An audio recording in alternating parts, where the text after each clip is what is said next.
Terima kasih atas kesempatannya. Nama saya Vidya dengan NIM 2017-210-079. Di sini saya akan mempresentasikan proposal metodologi penelitian saya yang berjudul Pengaruh BI Rate Inflasi Produk Domestik Bruto terhadap Indeks Harga Saham Gabungan. Yang melatar belakangi dari penelitian saya ini adalah IHSG, di mana IHSG sendiri merupakan salah satu indikator utama dalam mengukur kinerja pasar modal. Apakah pasar modal mengalami peningkatan atau penurunan? Dan bila dilihat dari kondisi ekonomi yang saat ini, bisa dilihat bahwa kondisi ekonomi saat ini sedang mengalami penurunan, dan hal ini akan berdampak pada IHSG. Dan faktor-faktor yang mempengaruhi penurunan IHSG ini juga meliputi BI rate, inflasi, dan PDB. Melalui teori Keynes sendiri, dan bisa dilihat di kerangka pemikiran ini, bahwa BI rate berpengaruh negatif terhadap IHSG, yang artinya bahwa jika nilai suku bunga di bank itu naik, maka daya beli masyarakat cenderung akan turun di pasar modal, sehingga masyarakat akan lebih memilih menyimpan uangnya di bank daripada harus berinvestasi saham di pasar modal. Kemudian ada inflasi. Inflasi ini berpengaruh positif dan negatif terhadap IHSG, di mana artinya bahwa jika inflasi itu naik, daya beli masyarakat akan turun. Dan jika inflasi itu turun, maka daya beli masyarakat akan naik. Dan jika inflasi naik, maka untuk IHSG mengalami penurunan. Jika inflasi itu turun, maka yang terjadi di dalam IHSG adalah peningkatan. Dan yang terakhir PDB. PDB ini berpengaruh positif terhadap IHSG, di mana bila kondisi perekonomian masyarakat itu baik, maka baik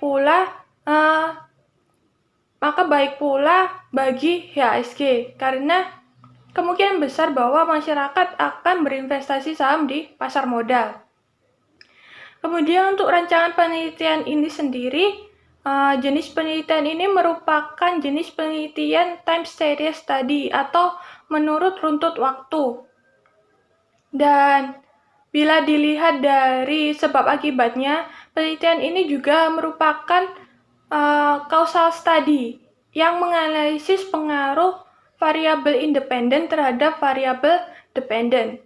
Dan pengumpulan data ini bisa didapatkan melalui website BI, BPS, dan BEI untuk periode 2015 sampai 2019 dengan jumlah sampel yaitu 100 sampel.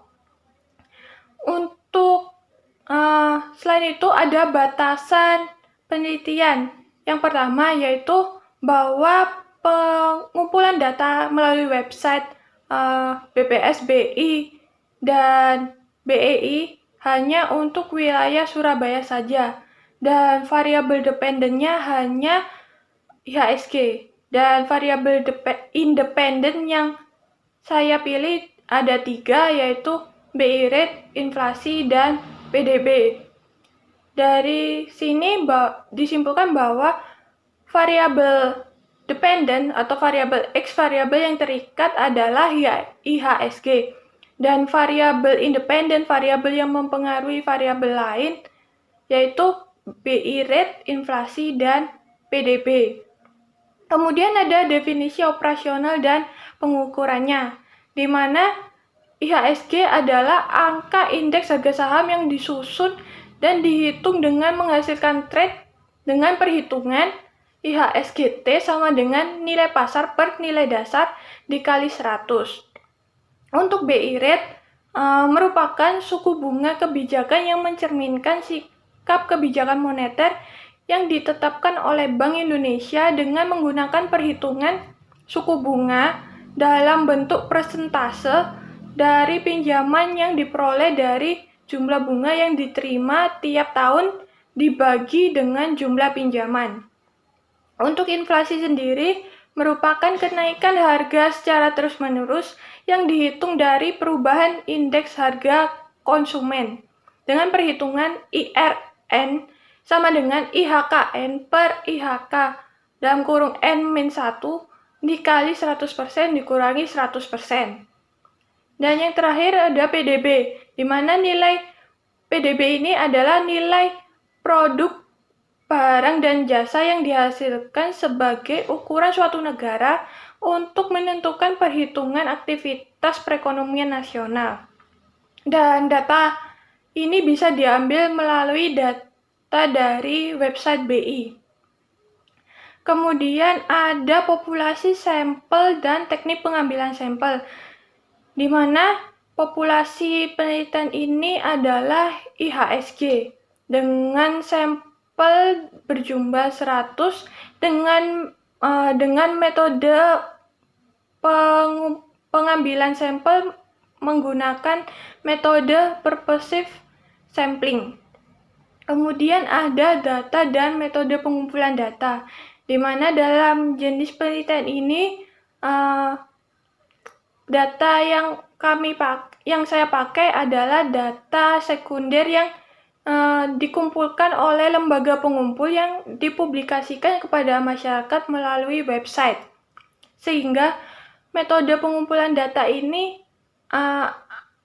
melalui metode dokumentasi, di mana dokumentasi kepada dokumen atau website yang ada di BI, BPS maupun BEI.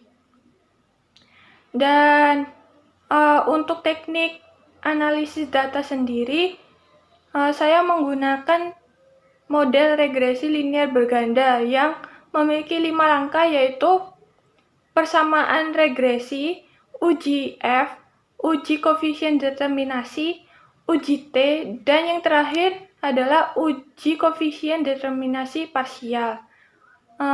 Cukup sekian presentasi dari saya. Terima kasih.